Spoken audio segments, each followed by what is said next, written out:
こんにちは、レイムです。おっす、マリサだぜ。今回は CT125 ハンター株を話の種にしていくぜ。前回は大きな株こと NC750X の動画をアップしたんだけど、色々調べていたら、本物の株も気になってきてな。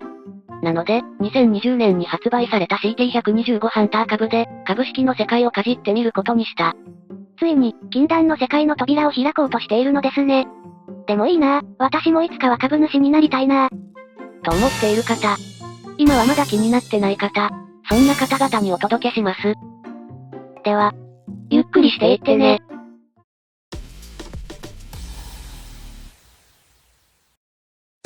では、今回のお話はこんな感じだ。今回は新型比較というよりも、うんちく濃いめになっております。細かいディテールや走行インプレは、他の動画を参考にしてくださいね。じゃ、始めるぜ。じゃ、令和時代の株ラインナップを紹介するぜ。まずは排気量だが、50cc、110cc、125cc の3種類だな。AT 小型限定免許を持っていれば、乗れる排気量ですね。ピンポン。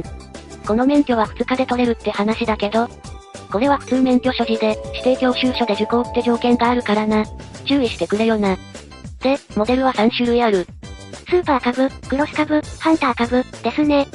排気量とモデルが決まれば、あとはこの組み合わせで株の種類を表すことができるぜ。C110 がスーパー株110、CC50 でクロス株50、CT125 がハンター株125、ってことですね。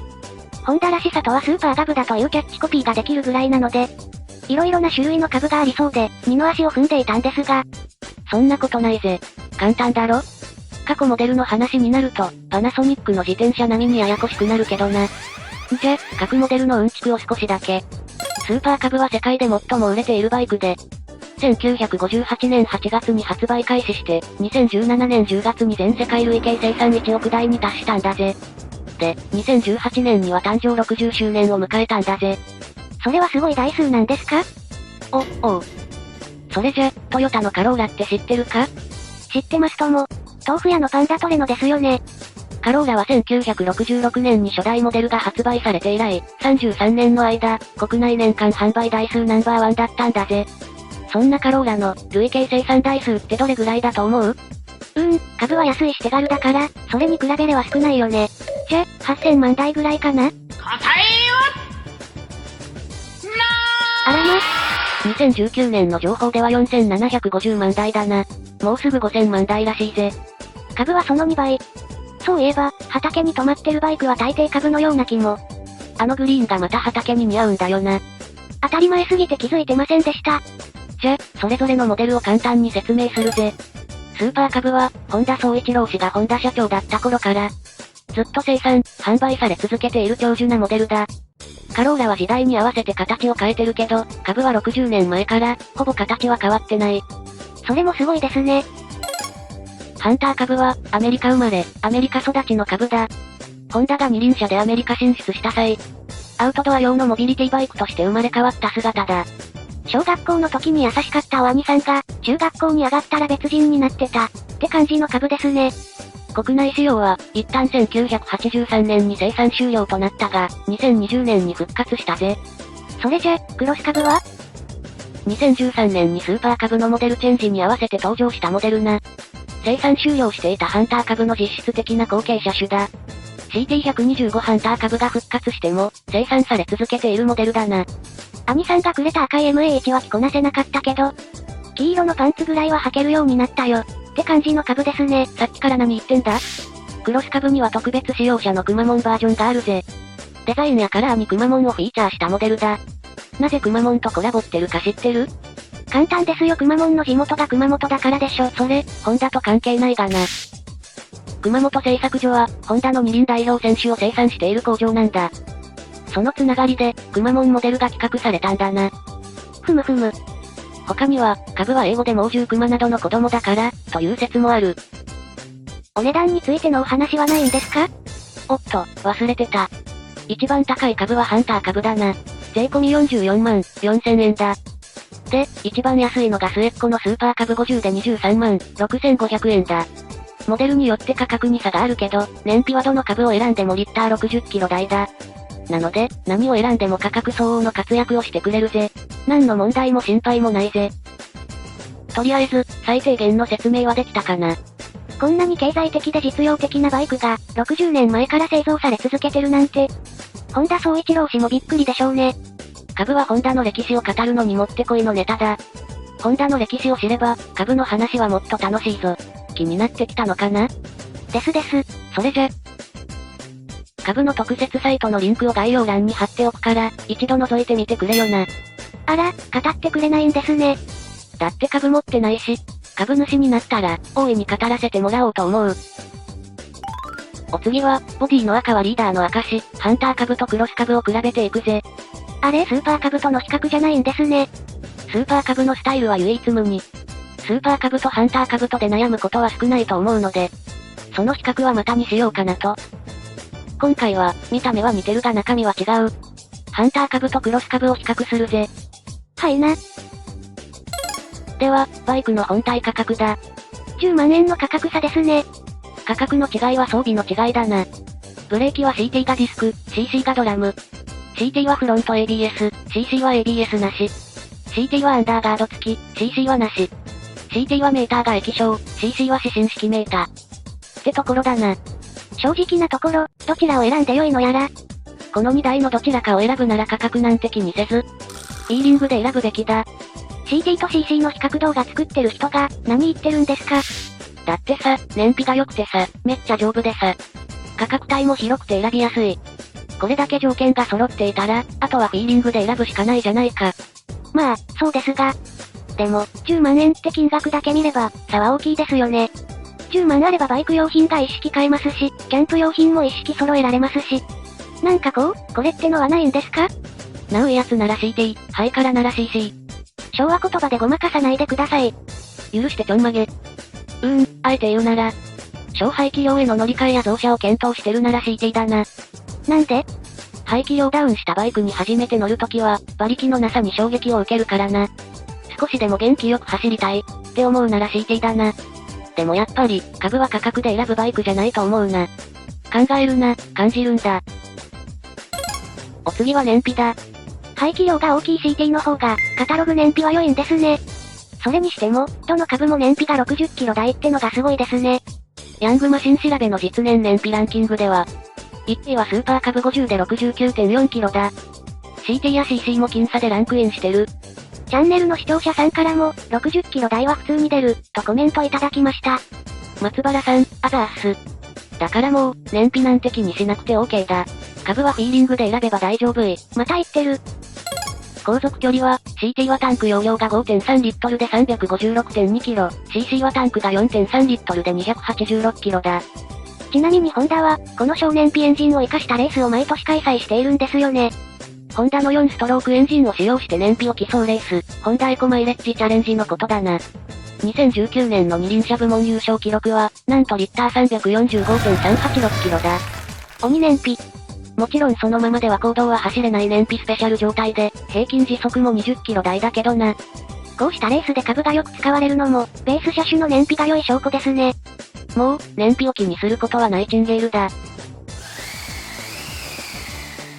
名は体を表すってことで、名前からデザインの違いを見てみよう。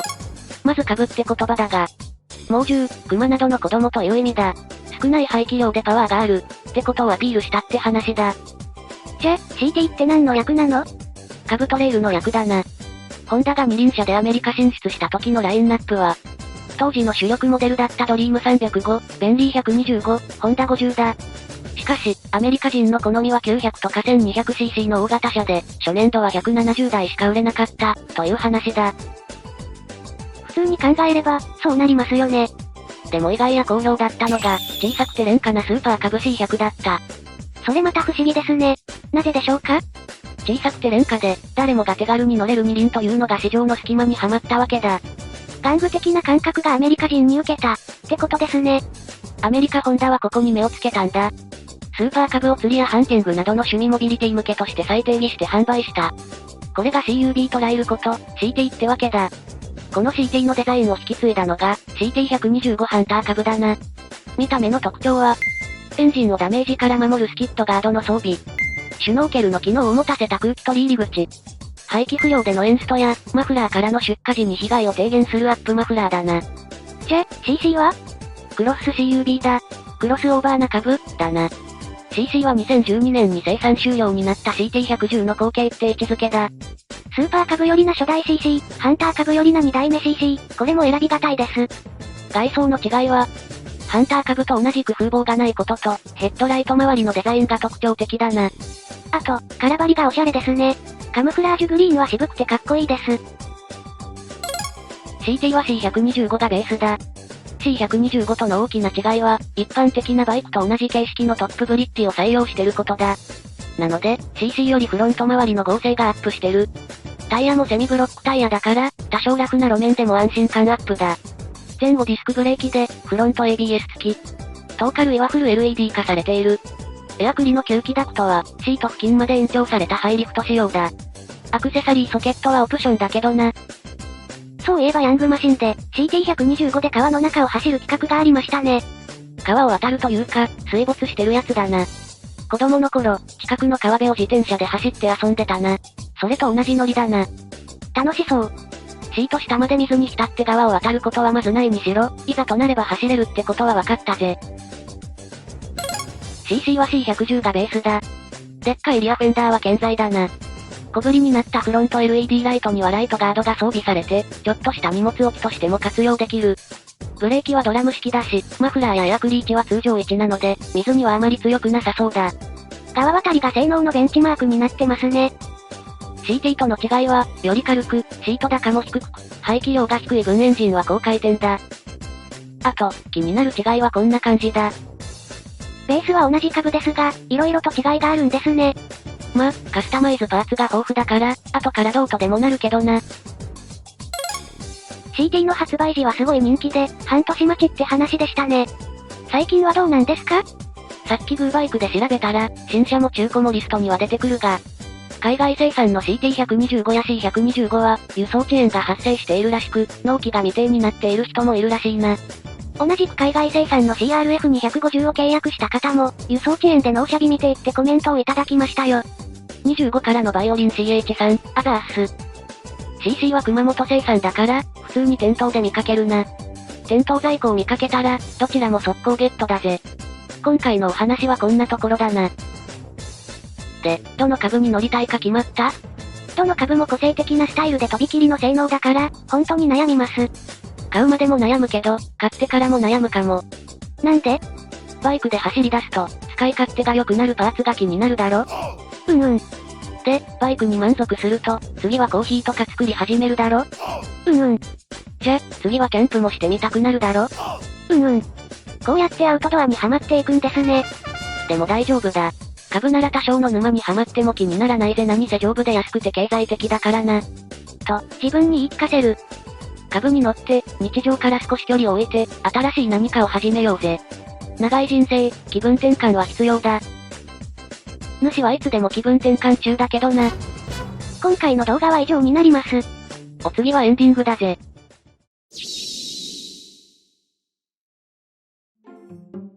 ゆるキャンの2期が始まったな。